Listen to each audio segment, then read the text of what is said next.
vous allez bien. La vidéo du jour va concerner mes produits terminés du mois de décembre. Ils sont ici, j'en ai terminé pas mal, donc on va commencer sans plus tarder. On va d'abord parler gel douche. Le premier que j'ai terminé, c'est celui-ci de la marque Laurence Dumont dans la gamme I'm Free. Donc en fait c'est un gel douche qui était vendu dans un coffret avec un parfum et c'est ce que mon chéri m'avait offert à Noël l'année dernière. Donc on nous dit douche douceur, gourmande et exquise. Alors c'est un gel douche qui sentait bon, c'était une odeur assez féminine, un peu fraîche, fleurie et sucrée en même temps. Moi je trouvais que ça sentait un peu comme un parfum en fait. Donc il était sympa à utiliser, le seul petit bémol c'est qu'il moussait pas super bien. Même mon chéri avait fait cette remarque un soir quand il est sorti de la douche, il m'a dit mais il est nul le truc que je t'ai offert, en fait ça mousse pas. Mais sinon j'ai quand même bien apprécié de l'utiliser, mais je pense pas que je le rachèterai de toute façon, je ne pense pas que ces gels douche là soient vendus comme ça à l'unité dans le commerce, il me semble qu'on les trouve que dans les coffrets parfums. Et le deuxième gel douche que j'ai terminé, c'est celui de chez Leclerc à la praline et huile d'onagre. C'était une crème de douche comme ça. Et je l'ai vraiment adoré, l'odeur était très sympa et idéale pour cette saison. Ça sentait vraiment une petite odeur de praline de noisette. Je trouvais ça vraiment très réconfortant le soir sous la douche et c'est une odeur qui n'était pas trop forte non plus, donc c'était pas entêtant et pas écœurant. Donc je serais susceptible de racheter cette crème de douche plus tard. Ensuite j'ai utilisé un petit échantillon du parfum La Parisienne d'Yves Saint Laurent, c'est un échantillon que j'avais trouvé dans un magazine et l'odeur m'a beaucoup plu, c'est un parfum qui est dans la famille des florales boisées, il y a de la rose de Damas, de la violette, du santal et du vétiver. C'est une odeur très féminine et pas trop forte, moi ça me convient donc j'ai bien aimé. Ensuite, du côté des cheveux, j'ai terminé le shampoing expert anti-pelliculaire au zinc pyrithione de la marque Petrolane. C'est la version pureté qui est pour les cheveux gras et c'est bien précisé que c'est pour femmes et hommes, mais il faut savoir que ce shampoing sent vraiment l'homme. C'est une odeur typique de produit pour hommes. Donc ça ne peut peut-être pas plaire à tout le monde, mais moi ça m'a pas du tout dérangé cette odeur. Et puis sinon ce shampoing, je l'ai bien aimé, il était efficace. Il nettoyait bien le cuir chevelu et ça le laissait propre pour 2-3 jours. Moi c'est tout ce que je demande au shampoing. Après pour l'action anti-pelliculaire je peux pas en dire grand chose parce que moi j'ai pas vraiment de problème de pellicule. Par contre mon chéri lui il a eu quelques soucis de pellicule il y a quelques années, maintenant ça va mieux et ce shampoing là ne lui en a pas donné en tout cas, donc c'est très bien. C'était pas le premier shampoing de la marque que je testais, j'avais déjà utilisé les shampoings avec la bouteille toute verte et moi je trouve que c'est des bons shampoings, les shampoings Petrolane, donc je pourrais en racheter dès que j'en retrouverai en promo dans les magasins. Ensuite je jette cette éponge Konjac qui était de la marque Akan, c'est l'éponge au charbon de bambou. Donc c'est une petite éponge ronde et noire avec la petite cordelette pour l'accrocher et le faire sécher. Cette éponge je l'avais achetée 5,95 € chez Parashop, je trouvais que c'était un prix raisonnable pour un produit de la marque Akan. Mais malheureusement j'ai pas trop apprécié cette éponge, c'était la deuxième que je testais, j'avais essayé une de la marque Lady Green avant. Et donc du coup celle-ci je l'ai beaucoup moins appréciée. Je sais pas si c'est dû au fait que cette éponge est faite exprès pour les peaux grasses, mais je l'ai trouvée beaucoup moins douce et moins agréable à utiliser. J'avais beau vraiment bien l'humidifier, je trouvais qu'elle restait quand même assez dure, elle devenait pas toute molle, toute moelleuse. Et puis j'ai remarqué du coup que quand j'ai arrêté d'utiliser mon éponge Lady Green et que je suis passée à celle-là, j'ai quelques petits micro-kystes qui étaient revenus au niveau de mes mâchoires, donc j'ai trouvé ça un peu bizarre et je pense que du coup cette éponge a été pas assez efficace et donc tout simplement pas adaptée pour moi et pour ma peau, donc je ne la rachèterai pas. J'ai terminé ensuite une crème de jour de la marque Dr. Brand dans la gamme Glow, c'est la crème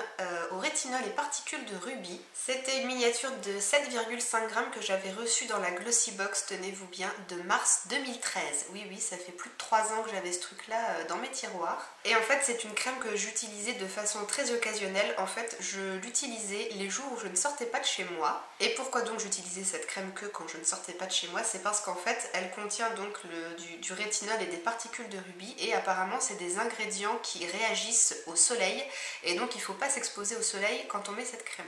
Et en plus c'est marqué derrière ne pas utiliser conjointement à un produit exfoliant, donc il ne faut pas s'exfolier la peau avant d'utiliser ça, donc du coup moi ça me faisait un petit peu peur ces ingrédients et du coup c'est pour ça que j'utilisais cette crème que quand je restais chez moi. Et puis du coup je pensais pas forcément à l'utiliser à chaque fois que je restais chez moi, donc c'est pour ça que j'ai mis beaucoup de temps à la finir. Et du coup comme je l'ai utilisée de façon vraiment très occasionnelle, je ne vais pas pouvoir vous dire grand chose sur son efficacité. Par contre je peux dire quelque chose sur l'odeur, je ne l'ai pas aimée. Il y a une espèce d'arrière-odeur de citron, mais un citron un peu pourri je crois, donc c'était vraiment pas super agréable. Mais après malgré les quelques ingrédients qui me faisaient un petit peu peur, ma peau n'a pas fait de réaction particulière ni de boutons avec cette crème. Et il va sans dire que c'est une crème que je ne rachèterai absolument pas puisque en plus il me semble qu'elle coûte quelque chose comme 80 €, donc complètement abusé, jamais de la vie j'achèterais ça. Un petit peu de maquillage maintenant, c'est assez rare qu'il y ait des produits maquillage dans les produits terminés. J'ai fini la bébé crème d'Herborian. C'est la bébé crème classique en teinte light, il me semble certainement. Et franchement, cette bébé crème, elle est mais géniale.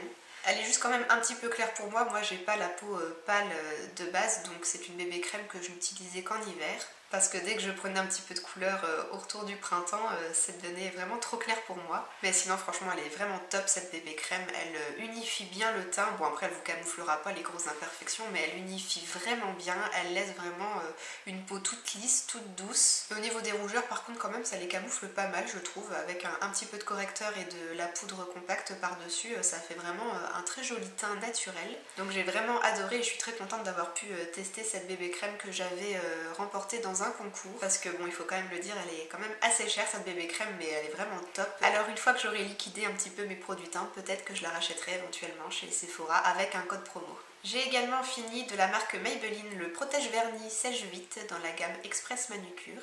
Donc c'est un top coat à séchage rapide et il est vraiment très bien. Il tient bien ses promesses, il fait vraiment sécher le vernis très vite et il améliore quand même bien la tenue. Moi ça me permet de garder mes manucures nickel pendant 3-4 jours.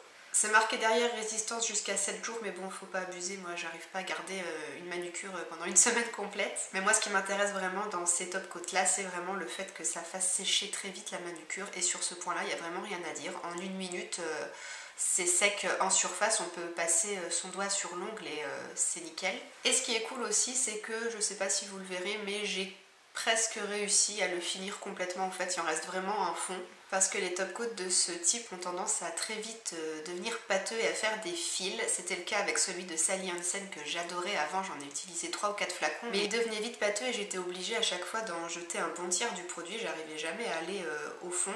Donc là c'est quand même mieux de pouvoir aller au fond de son flacon. Et puis en plus celui-là il me semble que je l'avais acheté 7 € et quelques chez Monoprix, donc il est un petit peu moins cher que le Sally Hansen.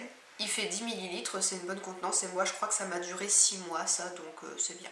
Je pense que maintenant je n'achèterai plus le top coat Sally Hansen en fait, je pense que je pourrais me rediriger vers celui-là. Oui. Et enfin on va dire que j'ai terminé un pinceau, oui, c'est un pinceau brosse pour les cils et sourcils de la marque ELF et donc en fait je le jette parce que comme vous pouvez le voir, il y a des dents ici qui sont cassées.